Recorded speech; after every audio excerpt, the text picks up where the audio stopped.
गफलत में बंदे, नर जाग रे जाग जाग।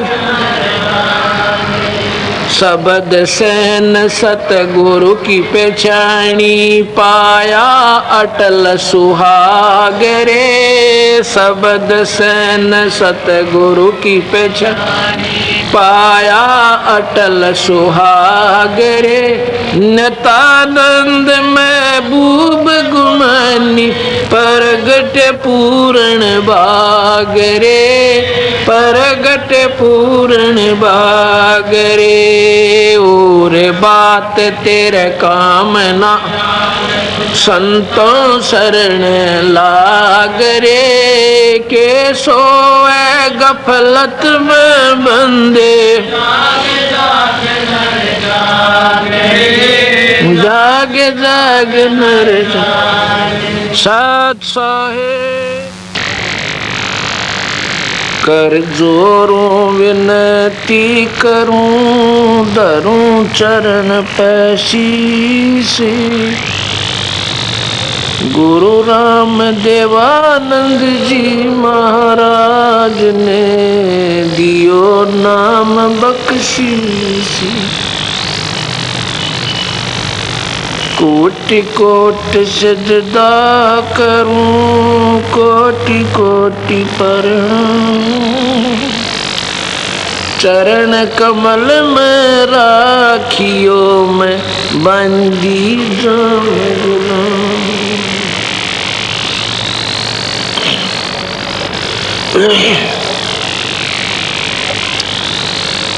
मानुष जन्म दुर्लभ है, मिले न बारंबार। तरवर से पत्ता टूट पड़े वो, बोर न लागे डर। कबीर फागुन आवत देख के, कबीर पतझड़ आवत देख के। बन रोवे मन माही, ऊंची टेनी पात थे इब पीड़े हो जाए। तरवर कबीर तरवर कहता पात से, सुनो पात एक बात। यहाँ की यह रीति है, एक आवत एक जाते। सतगुरु बंदी छोड़ भगवान कबीर साहब एक उदाहरण के द्वारा हम अज्ञानी जीवों को समझाना चाहते हैं। नादानों, आप काल लोक में रह रहे हो, प्रतिदिन ना जाने कितनी घटनाएं अखबार में पढ़ते हैं, पेपर में पढ़ते हैं, न्यूज़पेपर में, और कोई ना कोई रिश्तेदारी में, अड़ोस पड़ोस में कहीं ना कहीं ऐसी घटनाएं हम तकरीबन सुन लेते हैं। और फिर भी हमें डर नहीं बनता कि हम बाकी जो बचे हुए हैं वो निश्चिंत रहते हैं। जैसे कोई व्यक्ति जरूरी कामवश और नाइट सर्विस में जाता है, रात्रि के समय। नाइट सर्विस में वही व्यक्ति जाता है जिसने बहुत ज़रूरी कार्य हो, और फिर वापस आके अपना और भी काम संभालना हो। ऐसी घटनाएं आपने सुनी होंगी कि बस एक्सीडेंट हो जाती है और वो व्यक्ति मर जाता है। अब यहाँ बाकी जो बचे हुए वो कभी भय नहीं मानते इस बात का। उस बेचारे ने क्या सोच रखा था कि मैं वापस नहीं आऊँगा। वो चला जब ना जाने कितनी हिसाब किताब लगा करके चला होगा, जैसे हम प्रतिदिन जाते हैं। जैसा कि आपने, क्योंकि जो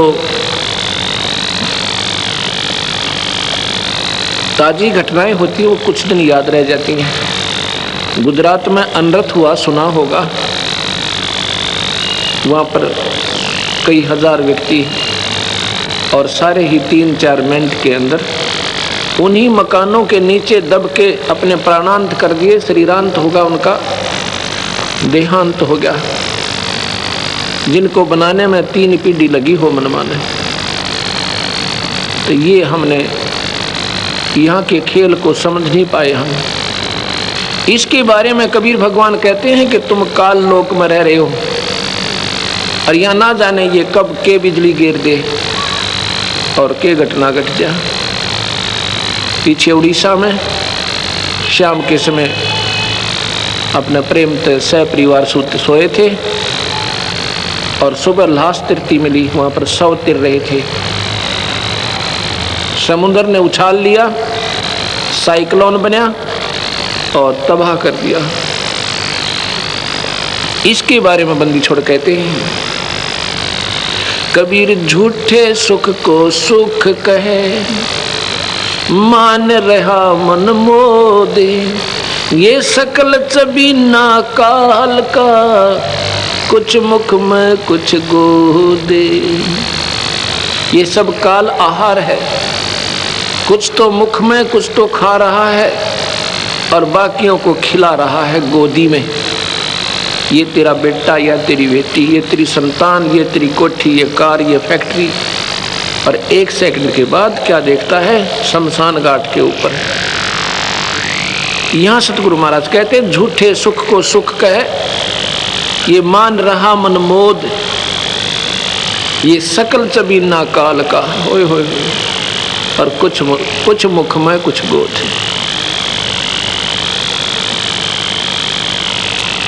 क्या कहते हैं बंदी छोड़?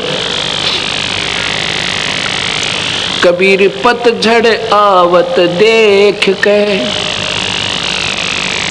बन रोवे मन माही, ऊंची टेढ़ी पात थे अब पीले हो जाए।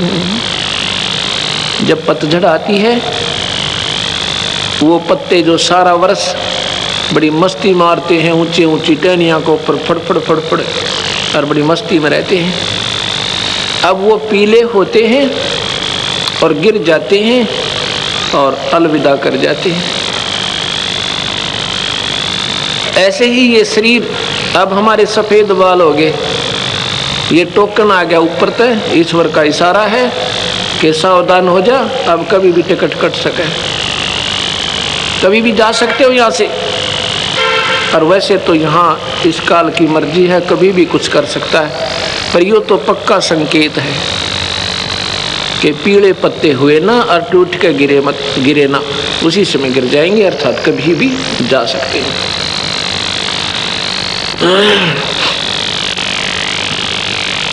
फिर कहते हैं, तरवर कहता पात से, वृक्ष कहता है उस पत्ते पे कि चिंता ना करे भाई,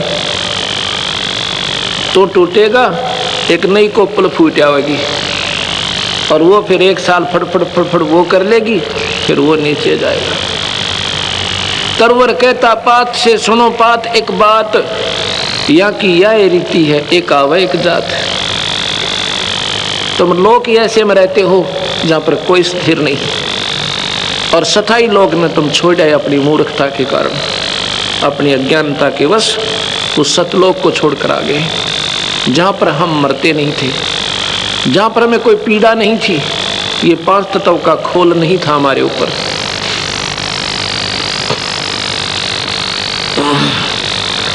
फिर क्या कहते हैं बंदी छोड़, बेटा जाया खुशी हुई, पुत्र हुआ बड़ा आनंद मनाया, खूब बजाए थाल, आवन जावन लग रहा जो कीड़ी का नाल। पुत्र हुआ, खुशी मनाई, राजाओं के बाजे बजे, बैंड बजे, भेरी और शहनाई बजी, गरीब आदमी ने उसकी रीस करी, थाली बजाई, मेरा बेटा हो गया। सतगुरु महाराज कहते हैं कहाँ प्रसन्न हुए नादान, यो तो आवन जावन लगा हुआ जो कीड़ी का नाल।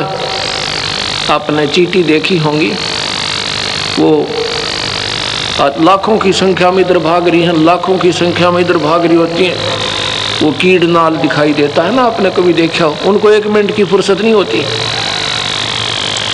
तो ऐसे ही 1 लाख प्राणी यहाँ से रोज जाते हैं और 1.25 लाख नीचे ना रहे मनुष्य शरीरधारी, और तो गिनती नहीं कीड़े मकोड़े कितने मरा।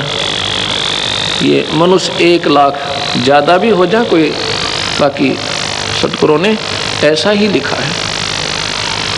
तो यहाँ कहते आवन जावन लाग राज्यों कीड़ी का नाल।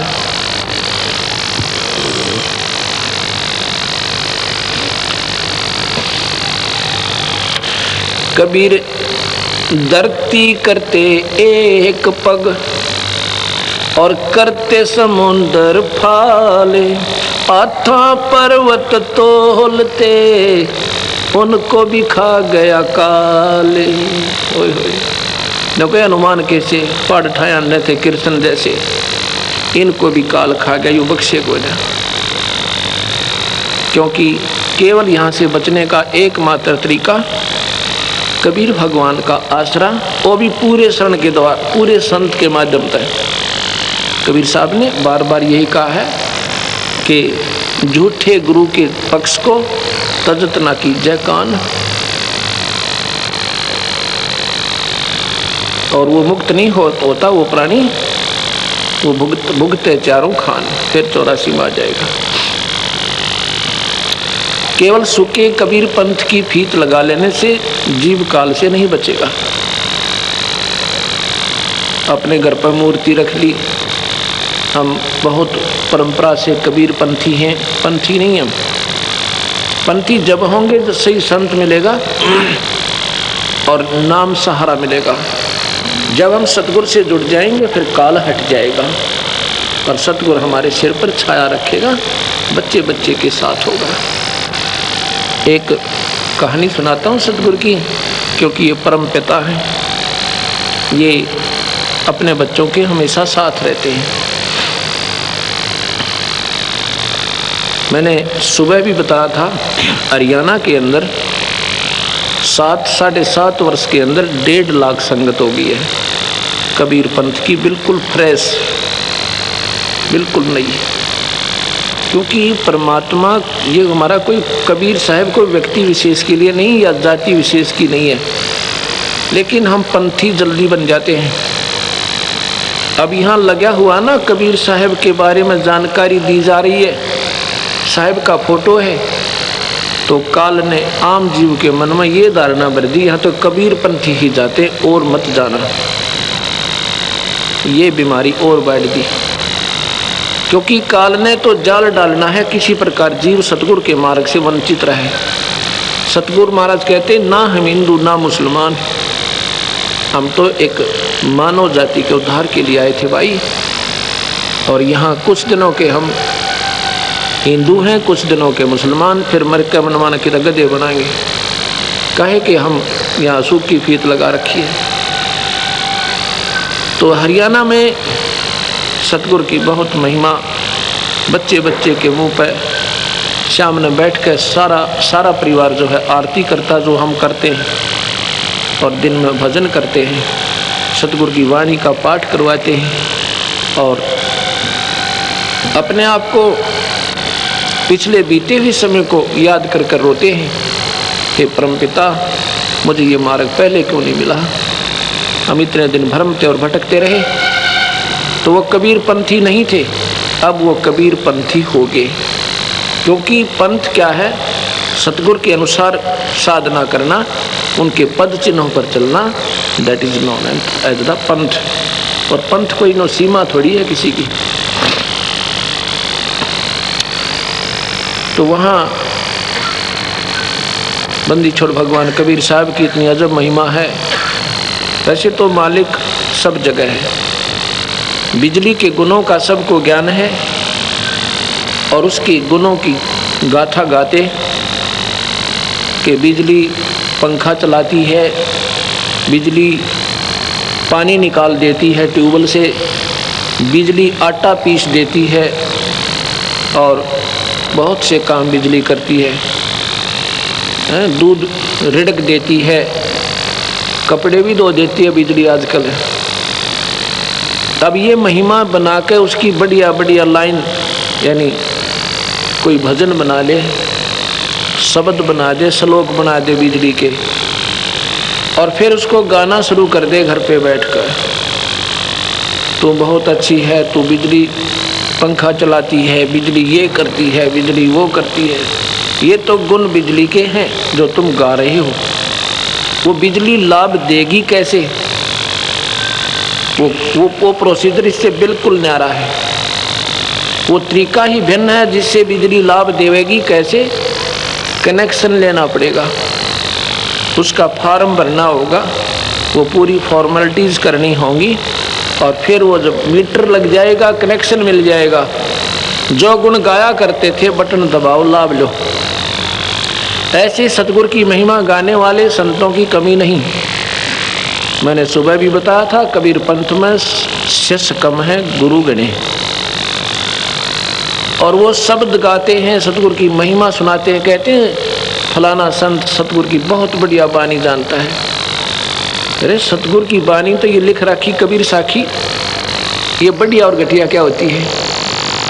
वो तो एक टेप रिकॉर्डर है जो उसने घोटका के सुना लग रहा, वो तो एज ए टेप रिकॉर्डर का काम कर रहा है। और इसमें लिखी हुई सारी ये घटिया नहीं होती सतगुरु की बानी, और उसके मुंह से कोई बढ़िया नहीं बन जाती है।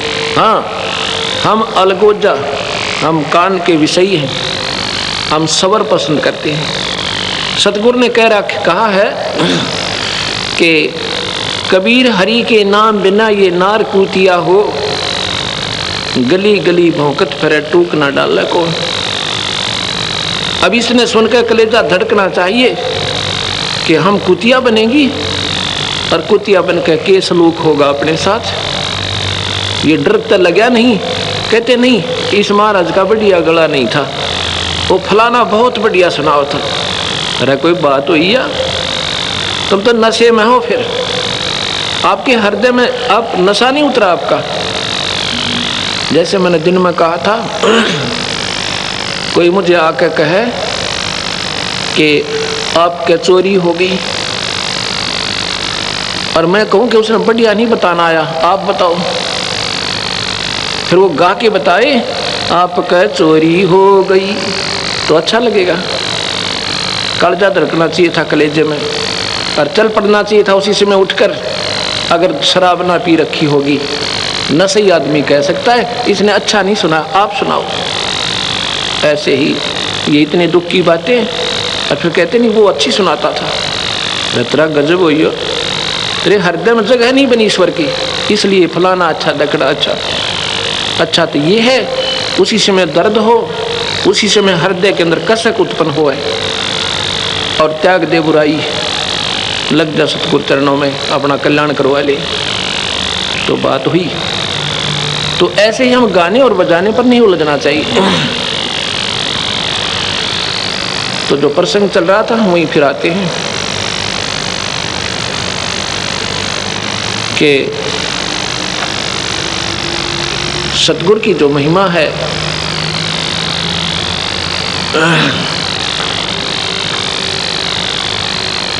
अब कनेक्शन ले ले और अपना फिर काम करे, उसका आप पे आप लाभ देगा दाता।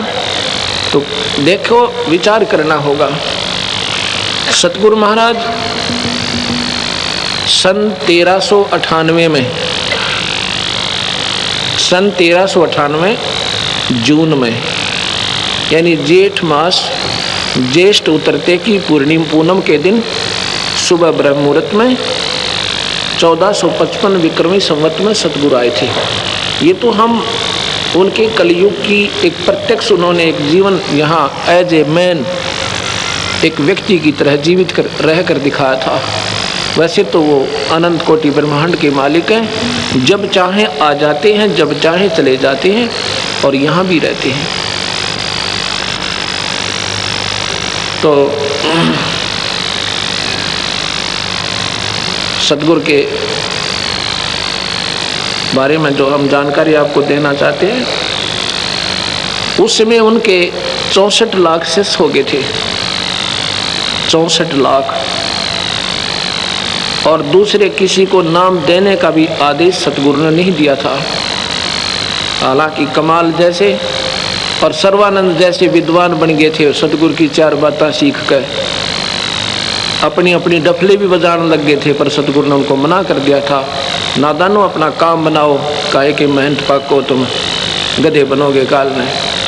उन्होंने किसी को नाम देने का आदेश नहीं दिया था, केवल धर्मदास को दिया था अपने जीवन काल में। क्या उन्होंने बहुत अच्छा किया था। ना सारे अंडी पाक जानते अपनी अपनी डफली, क्योंकि उनके जाने के बाद बन गई वही बात। फिर कुछ तो रोजी रोटी का धंधा ढूंढ लेते हैं। उन्होंने आत्म कल्याण से कोई मतलब नहीं होता। हमने चाहिए अपना कल्याण कराएं, अपना बेड़ा पार करें और अपना काम बना जाएं।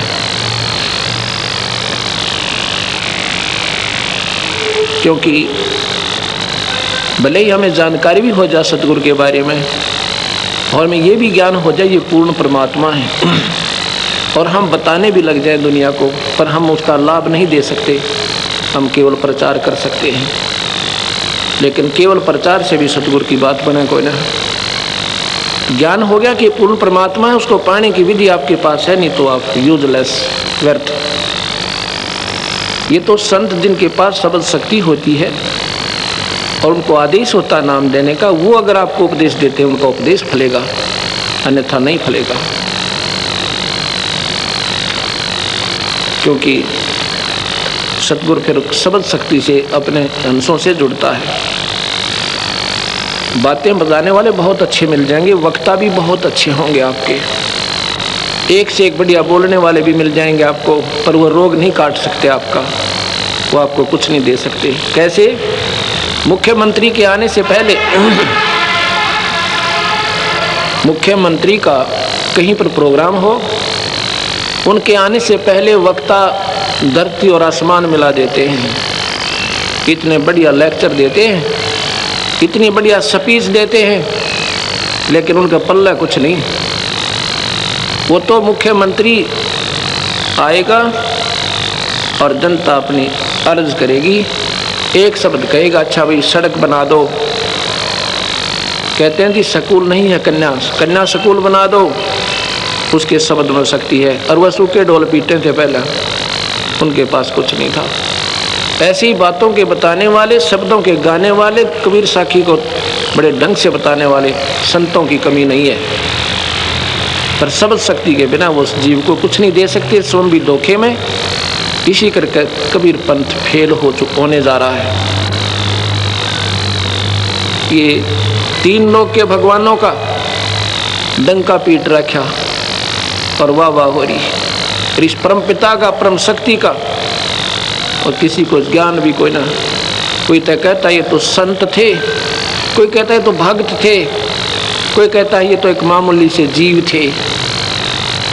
क्योंकि लाल की परख जौहरी करता है, आम व्यक्ति नहीं कर सकता। 10 के नोट में बच्चा बता देगा, क्योंकि उसके आम व्यवहार में है कि बहुत बढ़िया अच्छी चीज़ है, ये काम आने वाली वस्तु है। और लाल को आम व्यक्ति नहीं बता सकता।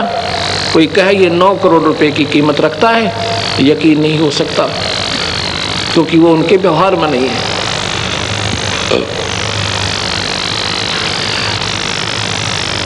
एक समय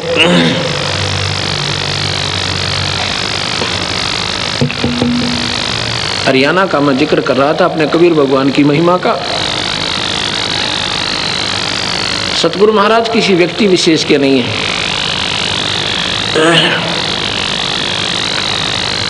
जींद जिला है हरियाणा के अंदर, एक जींद जिला, उसमें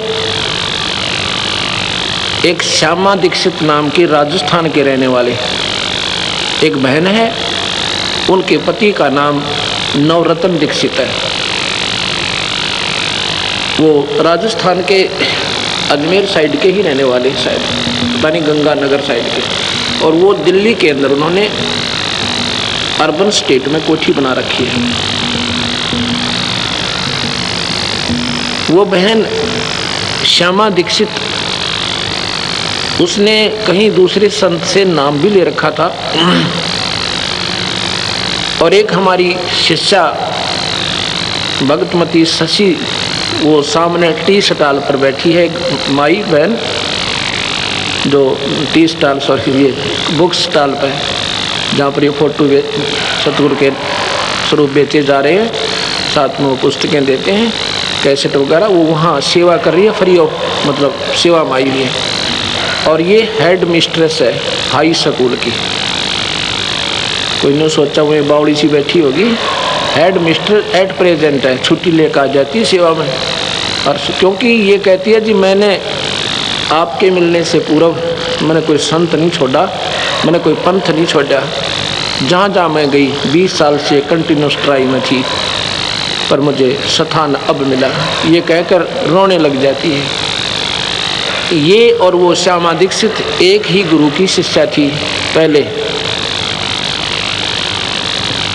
इसने जब ये मार्ग मिला सतगुरु का, कबीर भगवान की महिमा से परिचित हुई, पढ़ी लिखी इंटेलिजेंट थी, जल्दी बात को समझ गई, और फिर इसके अड़े हुए काम सतगुरु ने मिनटा में दूर किए, तो फिर ये बहुत प्रभावी हुई। इसने उस अपनी सहेली से कहा कि आप भी आ जाओ गुरुदेव के पास, आप नाम बदल लो। वो कहती है आपके गुरुदेव कहते हैं माता मत पूजो, हनुमान भी मत पूजो, व्रत भी मत रखो, कनागत सरहद भी मत निकालो। मैं नहीं ले सकती वो नाम। क्यों? क्योंकि मैं तो माता की बहुत तगड़ी पुजारन हूँ।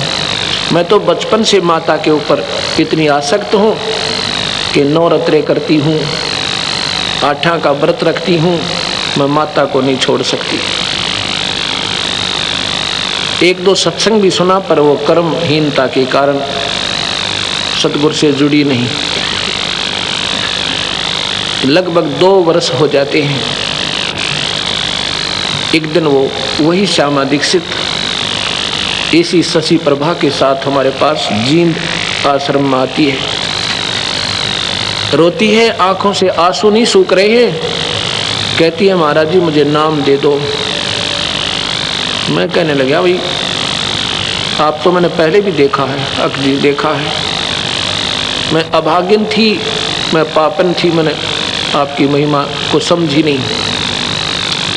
फिर शशि ने बताया कि ऐसे ऐसी बात है जी, इसने सत्संग भी सुने थे, और ये कहती थी कि मैं माता को नहीं छोड़ सकती। मैंने कहा आज भी माता को तूने त्यागना होगा, वो प्रोसीजर जो सीधी जो साधना तू करती है ऐसे नहीं करना, हम देंगे उस माता की पूजा जैसे तूने करनी है ऐसे करेगी। वो बोले जी त्याग दूंगी। मैंने कहा अब कैसे समझ आई आपके कि मेरा सत्यानाश हो गया?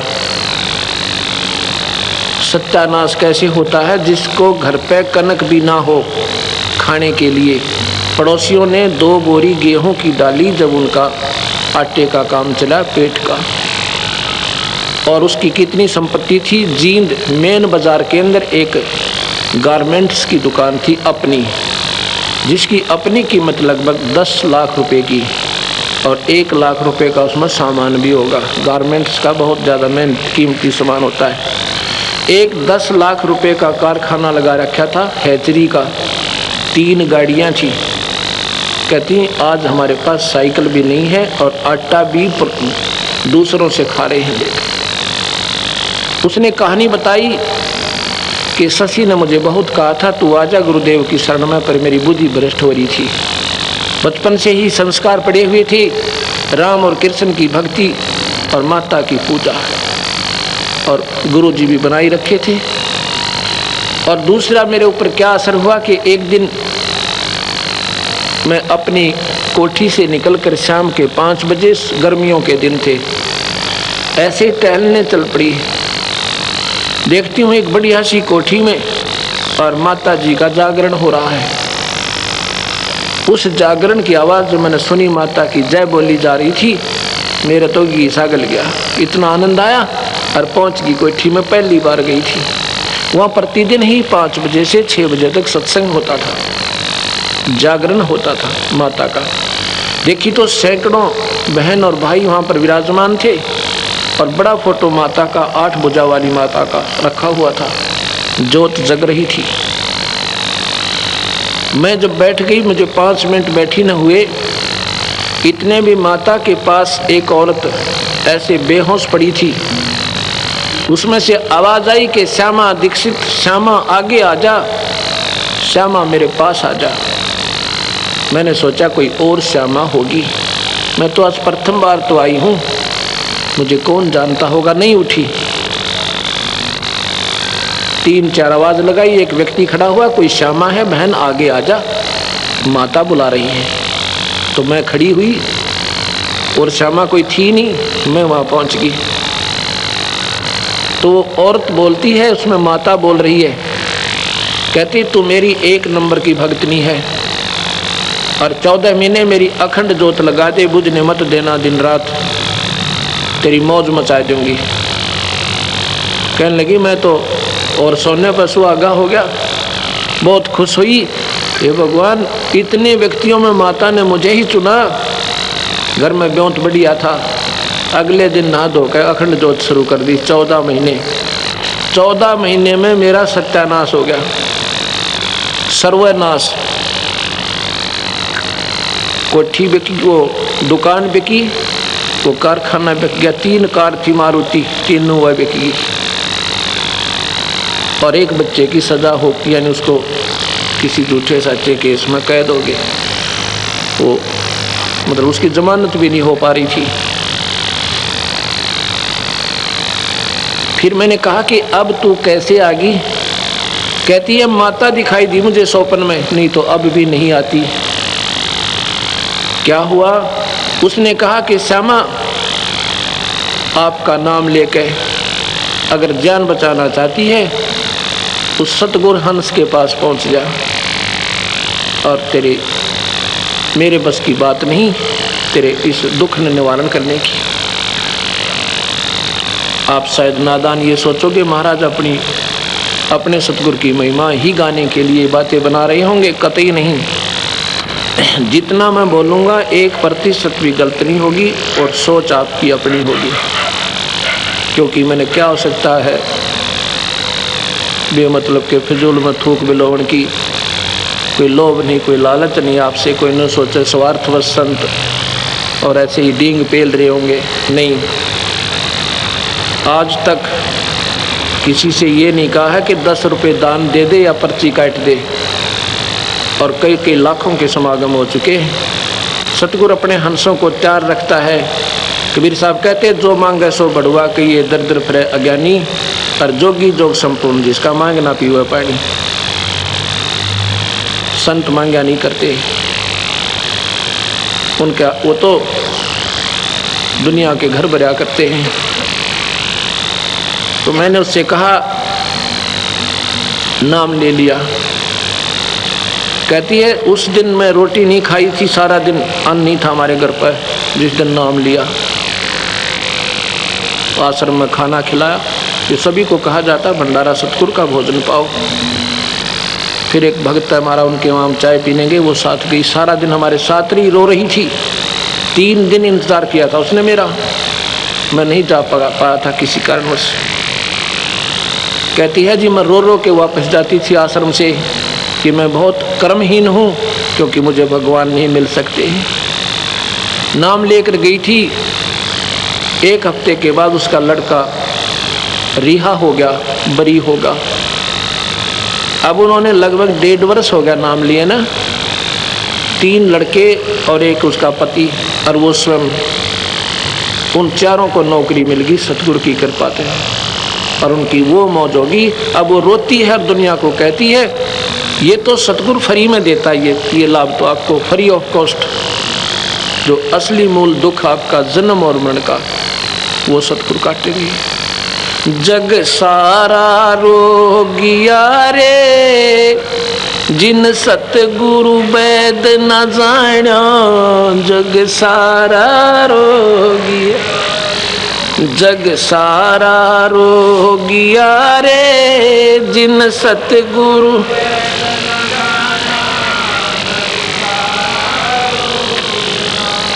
जग सारा रोगिया रे जिन सतगुरु वेद न जाण्या,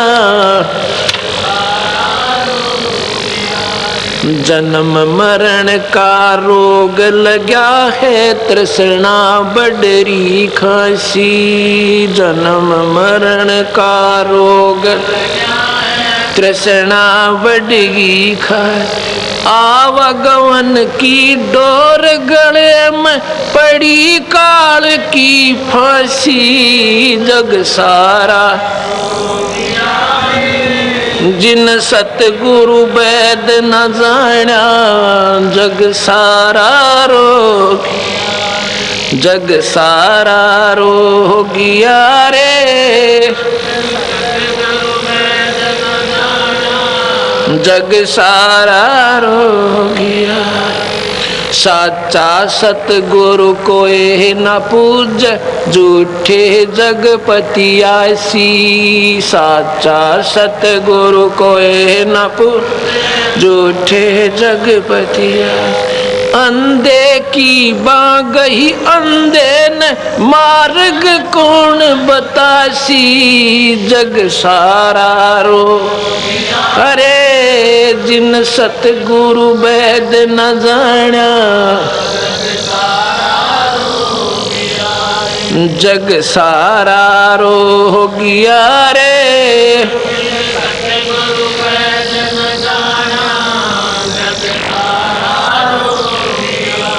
देखा देखी गुरु से होगे, किया न तत्व विचारा। देखा देखी गुरु से होगे, किया न तत्व। गुरु शिष्य दोनों के सिर पे काल ठोके पंजारा। जग सारा अरे जिन सतगुरु वेद न जाण्या, जग सारा रोगिया रे।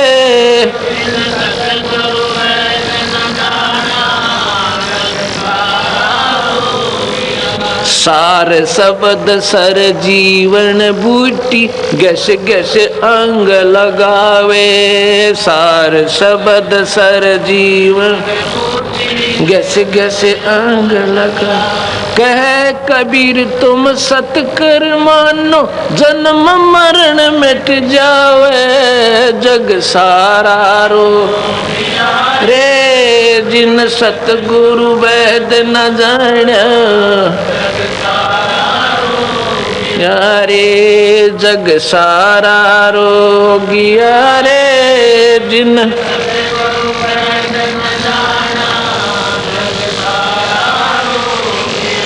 सार शब्द सर जीवन बूटी, गस गस अंग लगावे। सार शब्द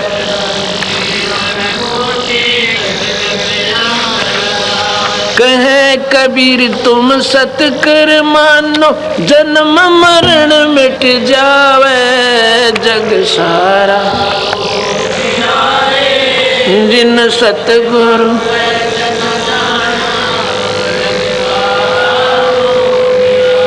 सत साहिब। अब जो मैंने आपको बताया कि वो परिवार अगर उससे कोई मिला है, जिसके पास भी जाता है जाती है वो पूरा परिवार, सारे परिवार ने नाम ले लिया। जहाँ भी वो जाकर कहते हैं कि अगर आपने अपनी जिंदगी सफल करनी है, इस संसार में भी अगर अपने सुख चाहिए तो सतगुरु शरण में जाओ, और परलोक का बेरा ज्ञान तो अब हुआ, हम गलत साधना कर रही थी।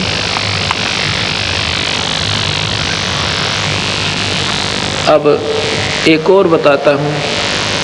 सतगुरु महाराज किसी एक व्यक्ति विशेष के नहीं हैं, वो पूर्ण परमात्मा हैं, उनके सब बच्चे हैं।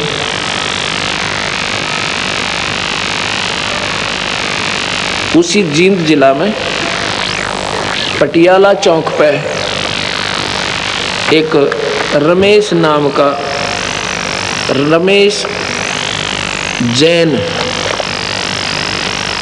अब मैं क्या कहना चाहता हूँ, क्योंकि कबीर साहब ने जो बातें कही थी कि तुम सबकी साधनाएं गलत हैं, क्योंकि ना तो तुम अकॉर्डिंग टू द शास्त्र कर रहे। गीता में लिख रखा है भाई कि देवी देवता मत पूजो, और ना पितर पूजो ना देवता पूजो, ये तुम्हें कुछ नहीं दे सकते, नरक दे सकते हैं। परमात्मा का भजन करो। लेकिन हमारे समाज में ये गीता के प्रचारक कहलाने वालों ने भी ये बात समाज को ना बताई। अगर ये बताई होती तो कौन श्राद्ध निकाला है और कौन पितर पूजे, क्योंकि लिखा है गीता के 9वें अध्याय के 25वें श्लोक में, भूत पूजने वाले भूत बनेंगे। अब सभी भूत पूज रहे हैं। वो हमारे पूर्वज भूत पूजते थे, वह भूत बन गए, अब उनको हम पूज रहे हैं, हम भी भूत बन जाते थे। कबीर साहब की शरण में ना आते थे। और देवी देवता पूजने वाले देवी देवताओं के वहाँ नौकर लगेंगे स्वर्ग में, उनके बच्चे खिला करेंगे, उनके पैरे पपड़े रहा करेंगे हैं, और उसके बाद गधे बन जाएंगे, देवता भी और उनके वह सेवक भी। इसलिए भगवान भजो भाई, पर किसी का समझ में ना आई।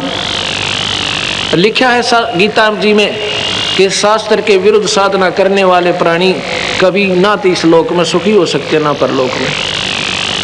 और हमारे समाज में सारी शास्त्रों के विरुद्ध साधना दे रखी है। अगर निरंजनता का लाभ भी अगर ढंग से चाहिए तो भी अकॉर्डिंग टू द शास्त्र, और गुरु बनावे पूर्ण संत ने। तो देखा देखी गुरु शिष्य बने, काम नहीं चला भाई, नाराज ना होइयो, क्योंकि सच्चाई कड़वी होया अवश्य होती है, पर कड़वी होती है ना। गोरखनाथ जी भी अंडी पाक रहे थे, न सोचते तेरे जैसा आज के दिन में कोई महात्मा नहीं है जो मुर्दे ताई जिंदा कर दे, सोने का पहाड़ बना दिया। फिर भक्ति में कमी भी कुकुर सोचे, पर जब पूर्ण परमात्मा का ज्ञान हुआ, दोनों कान पकड़ लिए, हम तो कुछ भी नहीं थे मालिक आपके सामने। तो ऐसे जो महापुरुष होते हैं वो अपना जीवन बदल लेते हैं, या मान बढ़ाई तो काम चल रहा है कोई नहीं।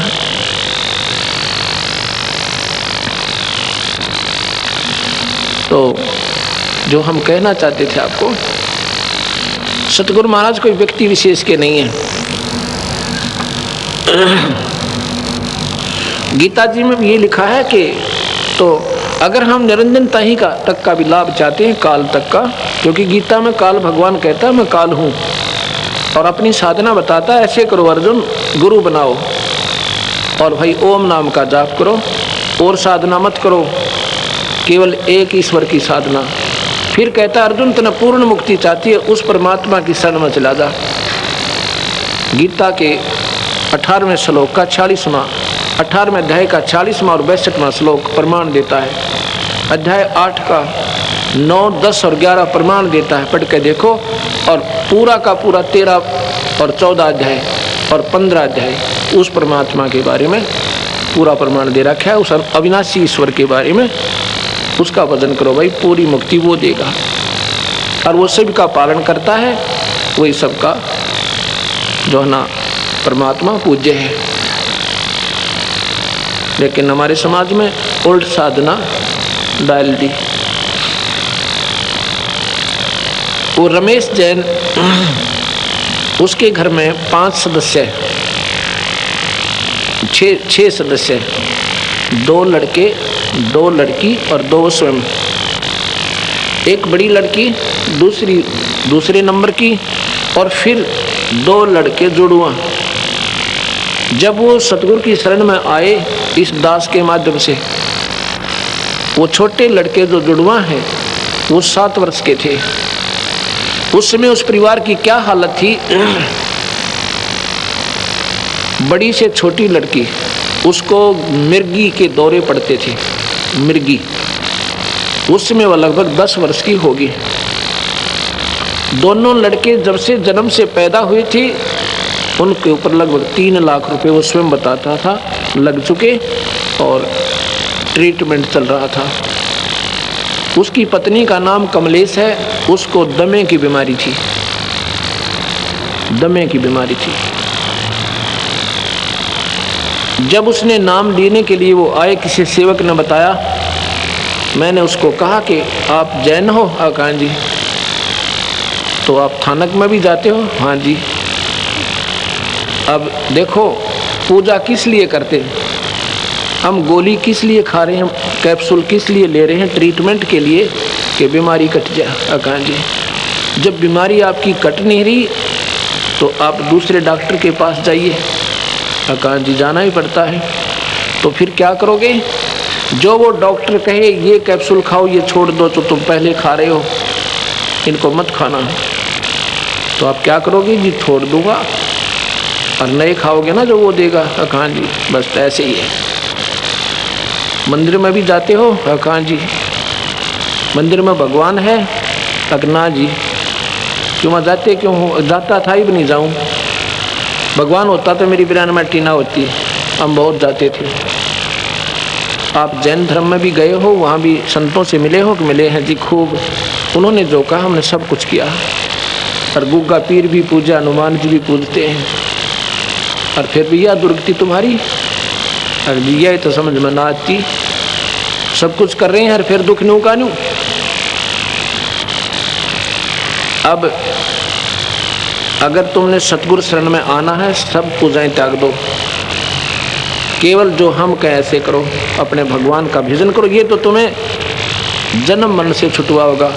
और जो तेरे घर पर कह रहे हैं, इसको फ्री में ठीक करेगा जाता है, क्योंकि ये पूर्ण परमात्मा है। ये तो मुफ्त में रूंगे में देते हैं कि ये भोली आत्मा इस दुख के पहाड़ से हल्का होने से शायद भगवान बचेगा। वैसे तो नहीं बचा जा सकता। उस दिन उसने कहा जी जैसे आप कहोगे वैसे करेंगे। पक्के जैनी थे हम, एक नंबर। पर आज मैं तौबा बोल चुका हूँ। एक दुकान है सपे उसकी, ये हार्डवेयर की, और पेट गुजारा तो दूर रहा, शर हो गया लाखों रुपया दुनिया की, कर्जा हो चुका है। उस दिन उस पूरे परिवार ने नाम लिया, पूरे परिवार ने नाम लिया। बीड़ी शराब मांस तम्बाकू कभी नहीं छूना। कहते जी मांस अंडे तो हम खाते नहीं, शराब भी नहीं पीते और ना बीड़ी पीते, ये तो हम पहले से ही नहीं करते। वह बहुत अच्छा। एक दिन भी अगर पी लिया ना, ये नाम खत्म होगा।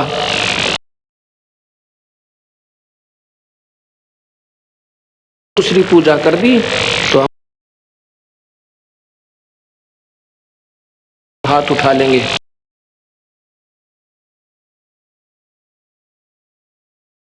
अपराधी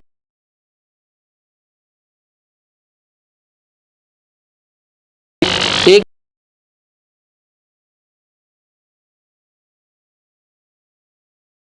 आपके ऊपर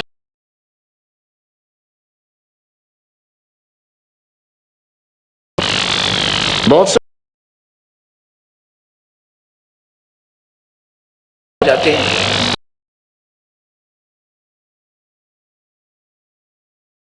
घर नहीं रहेगी आपकी। रक्षा में